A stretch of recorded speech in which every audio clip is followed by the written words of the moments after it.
নমস্কার বন্ধুরা, আমি তনিমা বলছি। হোম মেকার তনিমা অধিকারী চ্যানেলে নতুন ভিডিও নিয়ে হাজির হয়েছি। আগের দিন যেখানে শেষ করেছিলাম ঠিক তারপর থেকে ভিডিওটা শুরু করলাম। তো দুপুরে সোনাইকে খাইয়েছিলাম, তো দেখেছো। তারপরে সোনাইকে ওই যে আঙুর দিয়েছিলাম, সোনাই আঙুরটা খেয়ে ঘুমিয়ে পড়েছিল, আমিও ঘুমিয়েছিলাম। ঘুম থেকে উঠে ফিরে এলাম সন্ধ্যা দেওয়ার জন্য। ছাদে কটা জামা কাপড় ছিল, তুলে সিঁড়ি ঘরে রাখলাম, তো রেখে চলে এলাম সন্ধ্যা দেওয়ার জন্য। ওপরে একেবারে ধূপ জেলে নিয়ে গিয়েছিলাম, তুলসী ধানে ধূপ দেখিয়ে, নিচে জল ছড়া দিয়ে ধূপ দেখিয়ে চলে এসে সন্ধে দিলাম, দিয়ে একেবারে গোপাল সোনাকে শয়নে দিলাম। সময় থাকতে থাকতে যদি কাজগুলো করে নিই না, তাহলে মনে হয় যে কী বলতো, আমি অনেকটা এগিয়ে গেলাম আর কি। তো কাজ ফেলে যদি রাখি যে এখনও তো সময় হয়নি, তো পরে করব, তখন কী বলতো মুশকিল হয়ে যায়। তখন যদি কোনো কিছু কাজ এমার্জেন্সি এসে যায় আমার, তখন মনে হয় যে তাহলে তখন তো কাজটা আমার আরও টাইমটা পিছিয়ে যাবে। সেই জন্য যখনই আমার চোখ খুলি, ঘুম ভাঙে আর কি, তখনই আমি কাজগুলো করে ফেলার চেষ্টা করি পরপর পরপর। তাতে যদি আমার একটু আগে কাজ হয় তো ভালোই হবে। সন্ধ্যাবেলায় আজকে ইচ্ছা হলো একটু লুচি খাওয়ার। তো দেখো ময়দা মেখে নিয়েছি, ওই অল্প ময়দা ছিল আর কি, ময়দা মেখে নিয়ে লুচি কটা করে ফেললাম। তো গরম গরম লুচি শুধুই খেয়ে নেব, কিছুর দরকার হবে না এখন, আবার তরকারি কে করবে। আর একটু চা করে নেব, লুচি খেয়ে কিছুক্ষণ পর চা খাবো। এত সন্ধ্যা নিবেদন তো হয়ে গেছে, যখন আর চাপ নেই, তো এই টিফিনগুলো হালকা ফুলকা করে নিলাম। তো লুচি গরম গরম হচ্ছে, আর দু একটা করে খাচ্ছি। আর এদিকে দেখো চা বসিয়ে দিয়েছি, চায়ে যে দুধ চিনি সব দিয়ে দিয়েছি। সোনাইয়ের জন্য এখানে একটু সবজি কেটে নিয়েছি, সোনাই উঠেও পড়েছে, তো ওই সবজি কেটে নিয়েছি। আর চাউমিনটা দেখো ওর মতো অল্প করে আর কি সেদ্ধ করে রেখেছি। সোনাইকে দেবো না, ওই লুচিটা দেবো না, ময়দার জিনিসটা না একটু অ্যাভয়েড করছি।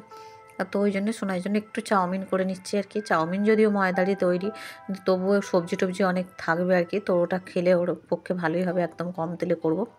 তো বিনস আর গাজর আলু দিয়ে দিয়েছি, আর মটরশুঁটি দিয়ে দিয়েছি। কাঁচা লঙ্কা পেঁয়াজ কাঁচা রাখছি ওগুলো, মটরশুঁটিটা লাস্টে দেবো। কাঁচা লঙ্কা পেঁয়াজ দিয়ে লাস্টে আর কি ম্যাগি, এই চাউমিনটা হয়ে যাওয়ার পর হচ্ছে ওটা দিয়ে দেবো। লাস্টে আমি একটু পেঁয়াজ আর কাঁচা লঙ্কা কুচি দিয়ে, সস দিয়ে, গোলমরিচ দিয়ে পরিবেশন করব সোনাইকে। আর সোনাই খুব খুশি হয় দেখলে, সমস্ত কালারের সবজি থাকলে না ওইগুলো খুব পছন্দ করে। তো যাই হোক, চাউমিন ম্যাগি এগুলো আমি খুব একটা দিতাম না আগে, তবে এখন একটু আধটু দিই আর কি, ম্যাগিটা দিই। আর চাউমিনটা তো আমার খুব রেয়ার হয়, তোমরা দেখেইছো। তো এক প্যাকেট আনলে অন্তত আমার 4বার 5বার হয়। ওই যে 25 টাকা না 20 টাকার যে প্যাকেটটা হয় না, ওটা অন্তত 3বার 4বার তো হবেই, কারণ সোনাইকেই করে দিই, আর মাঝে আমি একটু আধটু খাই। সোনাইয়ের সাথে একটু বেশি করে করলাম, আমি খেলাম। তো দেখো এই যে সবজিগুলো ভালো করে ভেজে নিচ্ছি। ভালো করে ভেজে নিয়ে তারপরে যখন একদম ভাজা ভাজা হয়ে যাবে, তখন আমি চাউমিনটা দিয়ে আর একটু দেখো জিরে গুঁড়ো দিয়ে দিলাম, হলুদ নুনের সাথে অল্প একটু পরিমাণ জিরে গুঁড়ো দিলাম। আর এই যে আমি চাও বললাম না করছিলাম, তো চা বসিয়েছিলাম, এই যে চাটাও মানে নিয়ে নিচ্ছি। তো চায়ের ওই যে ছাঁকনিটা দেখলে ফুটো হয়ে গেছে। কিছু কিছু জিনিস থাকে যেগুলো ফেলে দেওয়ার মতো হলেও না সংসারে ফেলতে ইচ্ছা করে না, জানো তো। সেগুলো মানে ব্যবহার করে করে এমনই হাত সেটিং হয়ে যায় যে ওটা দেখো পুড়ে গেছে। নতুন একটা নিয়েও চলে এসেছে হাজব্যান্ড, অনেক দিনই হয়ে গেছে, প্রায় মাস দুয়েক হলো, নতুন আনাই আছে। তবু ওই পুরানোটা ওই যে হয়, সেরই নাম সংসার, না সংসার একটা মায়ার বাঁধন, ভাঙাচোরা জিনিস নিয়েও চলে। তো দেখো চাউমিনটাও রেডি হয়ে গেছে। এই যে সোনাইকে এখানে দিয়ে দিয়েছি, আর সোনাইয়ের আজকে প্রচণ্ড ঠান্ডা লাগছে, বলছে মা আমার হ্যান্ড গ্লাভসগুলো দাও।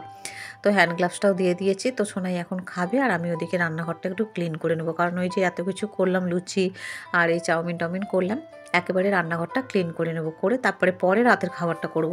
তো হাজব্যান্ড এখনও আসেনি অফিস থেকে, আজকে আসতে অনেকটাই দেরি হবে হাজব্যান্ডের। তো আমি এখন আবার সোনাইকে নিয়ে গানে বসাবো, পড়তে বসাবো।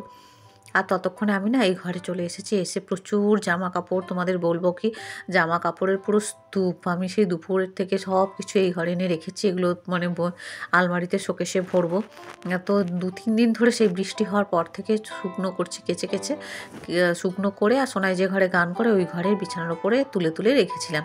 এই ঘরেও কিছুটা ছিল ভেতরের ঘরে, আর ওই ঘরে। আর আমি সোনাইয়ের সামনের যে ঘরটা, সোনাই পড়াশোনা করে, টিভি দেখে, ওই ঘরটা না আমি সবসময় পরিষ্কার রাখি, জামা কাপড় ওখানে বেশি রাখি না। যদি বা সোনাই খোলে টোলে জামা কাপড়গুলো, চাদর টাদরগুলো রাখা থাকে, সঙ্গে সঙ্গে আমি দুপুরে শোয়ার সময় এবং রাতে শোয়ার সময় নিয়ে চলে আসি, কারণ ওইটা ফ্রন্টের যেহেতু ঘর, আর ওই ঘরটায় জামা কাপড় রাখলে দেখতেও খারাপ লাগে। এটা যেহেতু একটু ভেতরের ঘর, এখানে এনে রাখি, আবার প্রয়োজন মতো আমি আলমারিতে শোকেসে তুলে রেখে দিই। কিন্তু এবারে এত লাট হয়ে গেছে জামা কাপড়ের, কি বলবো, যেহেতু 3 দিন ধরে শুকোচ্ছে জামা কাপড়গুলো, একসাথে তুলবো তুলবো করে করে তোলা হচ্ছিল না। আর এখন দেখো সোনাইকেও খেতে দিয়ে, আর ওখানে লিখতেও দিয়ে এসেছি, কিন্তু খাওয়ার পর পর ও লিখতে শুরু করবে। তো লেখাটা দিয়ে চলে এসেছি, আমি ততক্ষণে এই ঘরটা পরিষ্কার করে নিই। চলো, তো যত কিছু জামা কাপড় ছিল হাজব্যান্ডের, সোনাইয়ের, আমার, তো সবগুলো একে একে ফোল্ড করে আগে যে যার মানে সেপারেট করে নিলাম। সোনাইয়ের এক জায়গায়, আমার এক জায়গায়, হাজব্যান্ডের এক জায়গায়।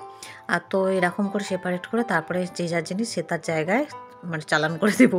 সোনাইয়ের থাকে শোকেসে, সোনাইয়ের শোকেসে চালান করব, আমার আর হাজব্যান্ডের আলমারিতে চালান করব। তো এরকমভাবে প্রত্যেকটা জিনিস আমি দেখো আগে আগে করে ফোল্ড করে নিচ্ছি। আর সংসারে থাকতে গেলে তো মানে তোমার কাজের তো শেষ নেই। প্রত্যেকটা কাজ যদি আমরা আগে থেকে গুছিয়ে করি তাহলে কিন্তু তোমার চাপমুক্তভাবে তোমার দিনটা চলবে। আর যদি ওই দিয়ে সকাল থেকে সন্ধে পর্যন্ত ফাঁকিবাজি দিই তাহলে কিন্তু কাজগুলো মানে এলোমেলোও হয়ে যাবে আর কাজের টেনশনও বেড়ে যাবে। প্রথমেই ভাবছিলাম যে এতগুলো জামা কাপড় কখন কি করব, তারপরে ভাবলাম যে না, যা কিছু ছিল দুটো ঘরের সমস্ত জামা কাপড় এখানে নিয়ে চলে এসেছি, এবার শুধু তোলার পালা আর কি।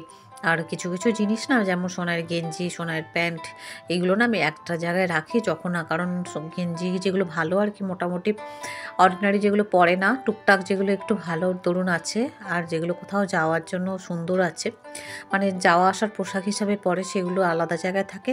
যেগুলো মানে অর্ডিনারি সবসময় ইউজ করে, রাব ইউজ করে, ঘরে দৌড়ে পড়ে, সেগুলো আলাদা জায়গায় রাখি। আর যেগুলো হচ্ছে মোটামুটি একটু ভালো দরুন আছে, মিডিয়াম আর কি, সেগুলো সোনার আলাদা জায়গায় রাখা থাকে। ধরো কোথাও যেতে হবে, হট করে আমাকে বের করতে হবে, সেগুলো যে আমি এক জায়গায় রাখি যাতে আমি চটজলদি বের করে নিতে পারি। আর সোনার এই যে গানের স্কুলের জামাটা দেখো যাওয়ার আগের দিন এই রবিবার পরে এসেছে, আর আজকে হচ্ছে তোমার শনিবার, আজকে গোছানো হলো সবে। আবার তো রবিবার পড়বে, পরের দিন রবিবার গানের ক্লাসে পড়বে। এই জামাটা সান্নিধ্যর মা শর্মিষ্ঠা দিয়েছিল আর কি, তো সোনাইয়ের আন্টি, কিন্তু সোনাই ওটা বের করে, ওরা এতই পছন্দের জামাটা যখন তখন পরা শুরু করে, ওই জন্য ভাবছি যে এটা একটু ভেতরের দিকে তুলে রাখবো, নাহলে মানে হালকা কালার তো, আর ও রং টং তো করে সবসময়, দেখো ড্রয়িং করতেই থাকে, কোথায় হাতে আর কি রং ফং লেগে যাবে। ভালো জিনিসের যত্ন করে একটু তুলে রাখতে হয়, তাই না? ভালো জিনিসের তার মর্যাদাও দিতে হয় তেমনভাবে, নাহলে আর ভালো কদর থাকে না। তো এখানে দেখো এই যে সোয়েটার, প্রচুর সোয়েটার বার করা হয়েছে সোনাইয়েরও, আর সব সোয়েটারগুলো আমি এক জায়গায় রেখে দিচ্ছি। দেখো সব ওই ঘরে এই ঘরে ছিল, হ্যাঁ, তো সমস্ত জিনিসগুলো আমি গুছিয়ে সুন্দর করে তুলে নিচ্ছি। তুলে নিয়ে এখন হচ্ছে রেডি করে সব কিছু ফোল্ড ফোল্ড করে রাখছি, এরপরে শুধু ওই আলমারিতে ভরবো শোকেসে। তো এই দেখো আমার প্রায় হয়েও এসেছে। আর চাদরও ধুয়ে দিয়েছি আজকে, একটা চাদর ধুয়ে দিয়েছি আর বাকি দুটো আছে, আবার পরের দিন একটা ধোবো, রবিবার যদি ওয়েদার ভালো থাকে। তো দেখো আলনাটারও অবস্থা দেখো, কত কিছু জামা প্যান্ট আছে, কিন্তু আজকে আর আলনায় হাত দেবো না, কারণ হচ্ছে আলনায় হাত দিলে আবার আমার অনেকটা টাইম চলে যাবে। সোনাইয়ের পড়াশোনাটা আমাকে তো করাতে হবে, তো সোনাই লিখছে, ওকে দেখতেও হবে যে হচ্ছে কোথায় কি লিখছে না লিখছে, ঠিকঠাক লিখছে কি না আর কি, সব কিছু সেগুলো তো দেখতেও হবে আমাকে।